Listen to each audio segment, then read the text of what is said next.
escala en París, Aida Palau. Bienvenidos a todos a este programa de Radio Francia Internacional y de France 24. Hoy hace escala en París el cineasta y escritor argentino afincado en Francia, Santiago Amigorena, que nos viene a hablar de su último libro, El Gueto Interior, Le Gueto Intérieur. Muchísimas gracias, Santiago, por estar con nosotros. Gracias a ti. Bueno, Santiago Amigorena ha escrito una decena de libros autobiográficos, ha dirigido 3 películas y ha participado en el guión de una treintena, pero su último libro, Le Gueto Intérieur, está teniendo un eco especial. Fue seleccionado para el Premio Goncourt, que es el galardón literario en Francia más importante, y va a ser traducido también a una decena de lenguas, entre ellas el español. En él cuenta la historia de su abuelo, Vicente Rosenberg, polaco, judío, que se instala en Buenos Aires en 1928. En Polonia se quedan la madre de Vicente, Gustava, y su hermano, que luego quedarán encerrados en el gueto de Varsovia y, como millones de judíos, serán asesinados por los nazis durante la Segunda Guerra Mundial. Gustava muere en el campo de exterminio en Treblinka II, y en este libro usted lo escribe a partir de unas cartas que Gustava le envía a Vicente.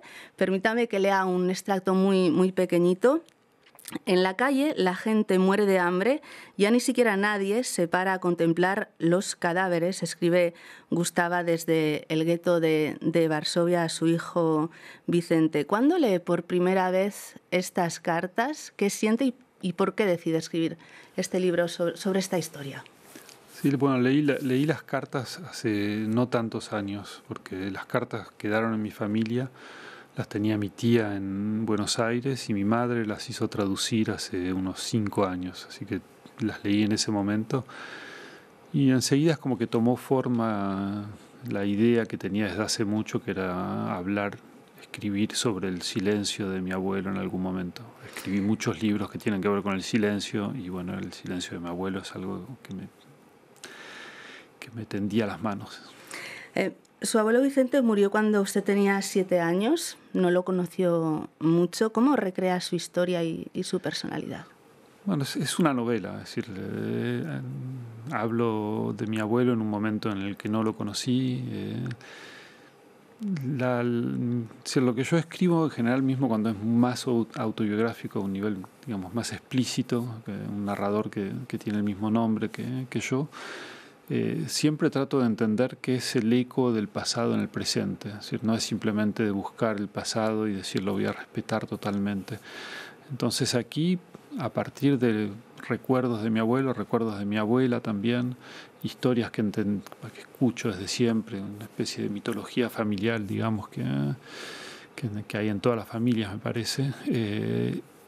Todo eso como que hacía un murmullo. Y en cierto momento, leyendo esas cartas y leyendo también un libro de mi primo Martín Caparrós, que escribió también sobre este mismo abuelo, pensé, bueno, es la forma que tiene que tomar la novela, es eso. Son 4 años en Buenos Aires, entre 1940 y 1944, donde recibe las cartas y se vuelve muy melancólico, silencioso. Justamente la inquietud mayor del gueto interior es el tema de la culpabilidad y del silencio. En el caso de Vicente, culpabilidad por no haber insistido para que sus familiares se instalaran en Buenos Aires, porque él quería vivir su vida, ¿no?, en los años 30 del siglo pasado. Culpabilidad por no haberlos hecho venir, ¿no?, cuando se temía ya, no lo peor, porque en ese momento tampoco se sabía lo que iba a pasar. Y una culpabilidad tremenda que tiene como efecto el silencio, ¿no? Él escribe... o usted escribe, ya no quiero hablar más, ya no quiero pensar más, ya no quiero más nada de nada, me quiero callar, ninguna palabra, ningún sonido, nada. ¿Por qué se calla, Vicente? Bueno, me parece que es una reacción que tuvieron muchos sobrevivientes de la Shoah. La particularidad de mi abuelo es que estaba a 12.000 kilómetros de donde pasaba el drama, verdaderamente. Y el silencio, bueno, en ciertas circunstancias me parece que es la única arma que queda, ¿no?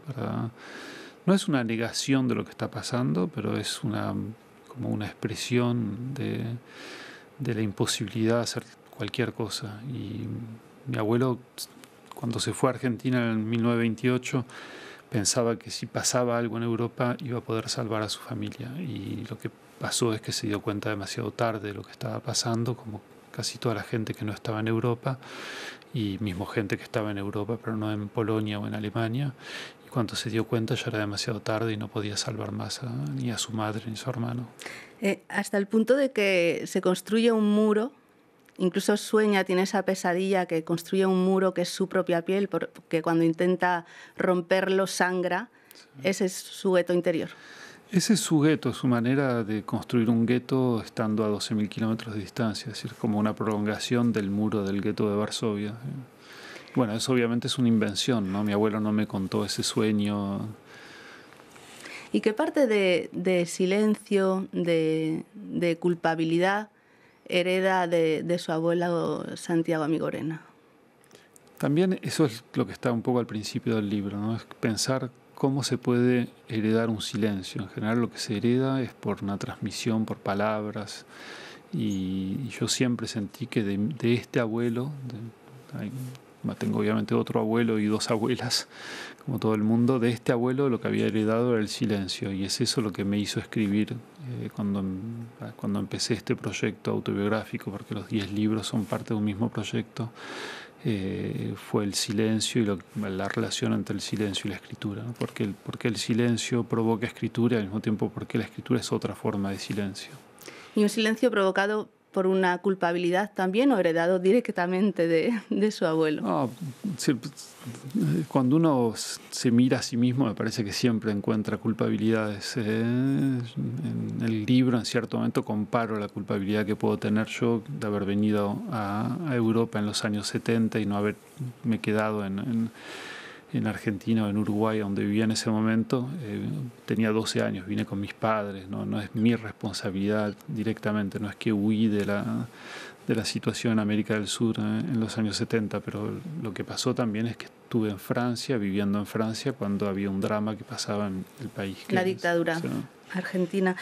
Justamente otra de las cuestiones que se plantean en el libro es el tema de la identidad, que aparece casi al principio del libro, se plantea, porque Vicente llega a Buenos Aires en 1928 y durante los años 30 vive su vida, ¿no? Sin preocuparse mucho de lo que pasa en Europa. Se casa, tiene hijos, amigos con los que se junta en lugares tan emblemáticos como el Café Tortoni o el restaurante el Imparcial. Sin embargo, empieza a cuestionarse, ¿no? ¿Qué soy, no? Ahora que ya me he adaptado, me he integrado, soy argentino, he dejado de ser polaco, fui polaco alguna vez, soy judío porque sí. Ahora hay antisemitismo.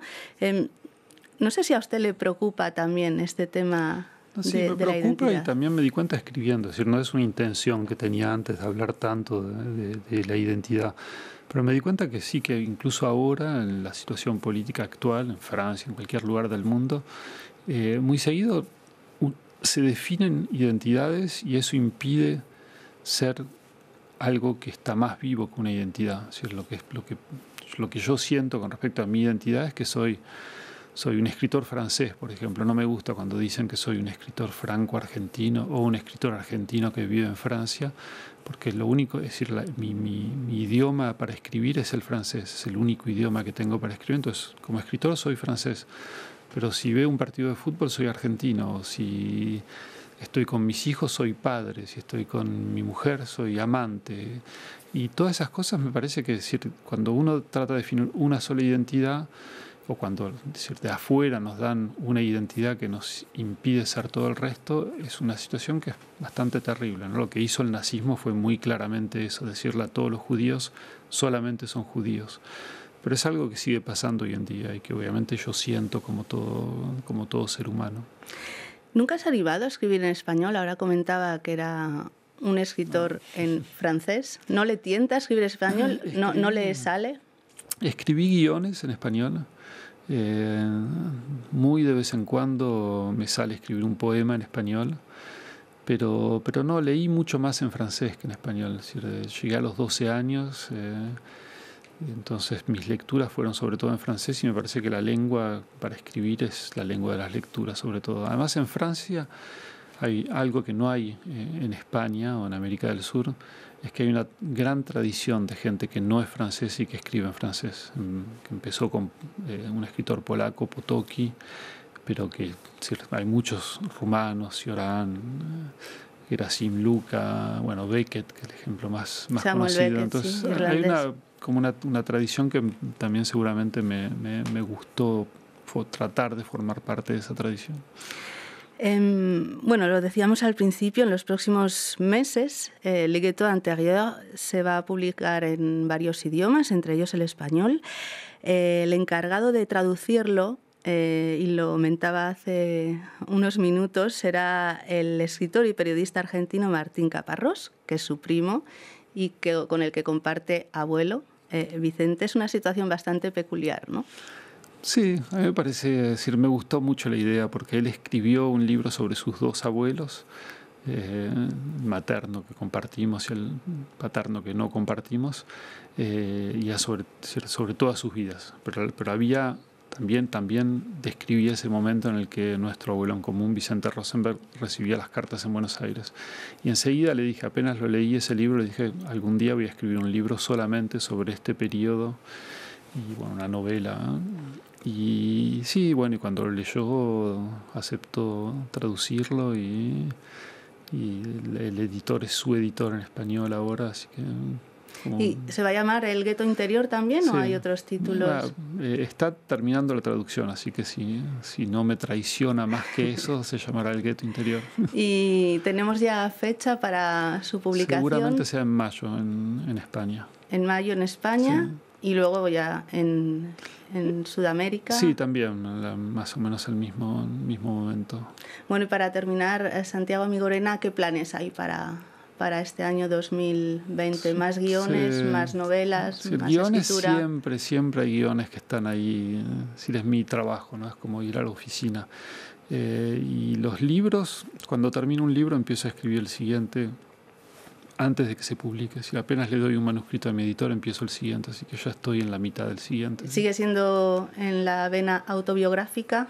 Sí, bueno, los dos. Los dos. Sí. Bueno, pues Santiago Amigorena, muchísimas gracias por haber venido hasta nuestros estudios. Y muchísimas gracias a todos ustedes por habernos acompañado. Ya saben que nos pueden seguir por internet en rfimundo.com y en france24.com. Hasta pronto, amigos.